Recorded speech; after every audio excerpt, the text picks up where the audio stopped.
சத்தியமாக உங்களுக்கெல்லாம் மனசாட்சிங்கிறது ஒன்று இருக்குதா இல்லையா அப்படிங்கிறது எனக்கு சத்தியமாக புரியவே இல்லை. அந்த அளவுக்கு இருக்குது இந்த நியூஸை பார்க்கும்போது. ஏன்னா 4 டேஸ்க்கு முன்னாடி இந்த நியூஸ் வந்துருந்துச்சு, பேசலாம் அப்படின்னு சொல்லிட்டு எடுத்து வச்சிருந்தேன். பட் எனக்கு ஆக்சுவலாக டைம் கிடைக்கல. என்ன விஷயம் அப்படின்னு கேட்டிங்கன்னா, இப்போது கார் இல்லை பைக் வாங்கணும் அப்படிங்கிறது நிறைய பேரோட மிகப்பெரிய ஆசையாக இருக்குது. மிடில் கிளாஸ் பொறுத்த வரைக்கும் செட்டில்டு அப்படின்னம்னாவே கையில் ஒரு கார் இருந்துச்சுன்னா செட்டில்டுப்பா அப்படின்னு சொல்கிற அளவுக்கு நிறைய பேர் இருக்காங்க. அந்த அளவுக்கு பார்த்தீங்கன்னா கார் நம்ம வாழ்க்கையில் இம்பார்ட்டண்டான ஒரு விஷயமாகவே நிறைய இடத்துல கொண்டு வந்துட்டாங்க.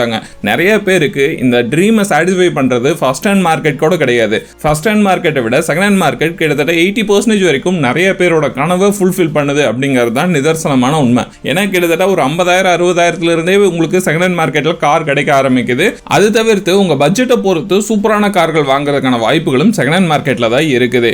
ஏன்னா இப்போ உதாரணத்துக்கு சொல்றேனே, 2024ல் ஆல்டோ K10 VXi மாடல் இருக்குதுல்ல, அந்த மாடல் வாங்கணும்னா நீங்க 6 லட்சம் ரூபாய் வரைக்கும் ஸ்பெண்ட் பண்ணி வாங்கணும். அதே மாடலை 2023 வாங்கும்போது 5 லட்சம் ரூபாய்க்கு நீங்க வாங்கலாம். இதுவே ஒரு 2014-2015 மாடலா இருந்துச்சுன்னா அதோட பிரைஸ் லிட்டரலி பாத்தீங்கன்னா 2-3 லட்சம் ரூபாயா தான் இருக்கும். அந்த வண்டியோட price depends upon the model, அதுக்கப்புறம் டிபெண்ட்ஸ் அப்பான் த கண்டிஷன் பொறுத்து செகண்ட் ஹேண்ட் மார்க்கெட்ல கார்கள் அந்த பட்ஜெட் ரேஞ்சுக்கு ஏற்ற மாதிரி அவைலபிளா இருக்குது. ஸோ இந்த மாதிரி நிறைய பேரோட ட்ரீமை ஃபுல்ஃபில் பண்ற இடம் செகண்ட் ஹேண்ட் மார்க்கெட்டா இருக்குது அப்படிங்கிறத தவிர்க்க முடியாத ஒன்று.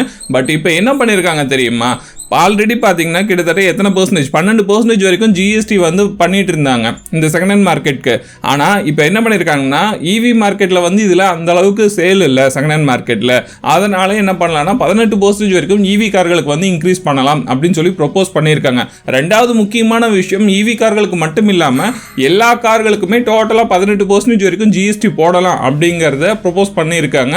ஸோ இது இன்னும் கொஞ்ச நாளில் பார்த்தீங்கன்னா அமல் ஆகிறதுக்கு வாய்ப்புகள் நிறையவே இருக்குது. அப்படி இப்ப நான் சொல்லியிருந்தேன்ல 5 லட்சம் ரூபாய் வரைக்கும் உங்களுக்கு ஒரு வருஷம் மாடலோட பிரைஸ் குறையுது. மீன்ஸ் 6 லட்சம் ரூபாய் இருக்கிறது 5 லட்சம் ரூபாய் குறையுது அப்படிங்கிறத நான் சொல்லியிருந்தேன்ல. அந்த இடத்துல பாத்தீங்கன்னா கிட்டத்தட்ட அதோட பிரைஸ் ரேஞ்ச் பாத்தீங்கன்னா இன்னொரு 10,000 இல்ல 15,000 அதிகமாக தான் சேல் ஆகுமே தவிர குறையறதுக்கு வாய்ப்பு கிடையாது. ஏன்னா ஜிஎஸ்டி மறுபடியும் இன்க்ரீஸ் ஆகும்போது எனக்கு ஒரு விஷயம் புரியல. புது கார் வாங்கும் போது அதுக்கு தனியாக ரோட் டாக்ஸ் கட்டுறோம், அதுக்கப்புறம் ஆர்டிஓ அது இதுன்னு சொல்லிட்டு இன்சூரன்ஸ் சொல்லிட்டு எல்லாமே பே பண்ணி தான் அந்த கார் எடுக்கிறோம். காரோட எக்ஸ்ஷோரூம் பிரைஸ் பாத்தீங்கன்னா 5 லட்சம் ரூபாய் இருந்துச்சுன்னா வெளியில எடுக்கும்போது 6 லட்சத்திலிருந்து 6,20,000 ரூபாய் வரைக்கும் நமக்கு செலவாகுது. அதுலயே 1.25 லட்சம் ரூபாய் வரைக்கும் செலவாகுது. இங்கேயே முடிஞ்சிருச்சா கிட்டத்தட்ட 1.25 லட்சம் ரூபாய் எடுத்து ஒரு வருஷத்துல சேல் பண்றீங்க நிலைமை யோசிச்சு பாருங்க. 1.25 லட்சம் ரூபாய் பயங்கரமான டிராப் அடிதான். ரெண்டாவது, அந்த காரை மறுபடியும் இன்னொருத்தர் வாங்குறாருன்னா அவருக்கு தனியா ஒரு ஜிஎஸ்டி அது 12% இருந்து மறுபடியும் 18% வரைக்கும் போட்டிருக்காங்க.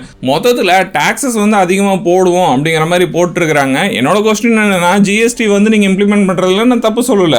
அதே மாதிரி பெட்ரோல் அதுக்கப்புறம் டீசலுக்கு சிஎன்ஜிக்கு இந்த மாதிரி ஃபியூலுக்கும் ஜிஎஸ்டி கொண்டு வாங்களேன், அதோட பிரைஸை குறைங்க அப்படின்னு சொல்லி கேட்டோம்னா அதுக்கான ஆன்சர் எதுவுமே கிடையாது. இந்தியாவில் எல்லாமே ஜிஎஸ்டிக்குள்ள தான் வரணும் அப்படின்னு சொல்லி பண்ண ஒரு விஷயத்துல ஏன் பெட்ரோல் அதுக்கப்புறம் டீசல் இந்த மாதிரி எரிபொருட்கள் ஜிஎஸ்டிக்குள்ள வரல அப்படிங்கிற கொஸ்டின் கேட்டோம்னா இதுக்கு என்ன தெரியுமா பதிலா இருக்கும்?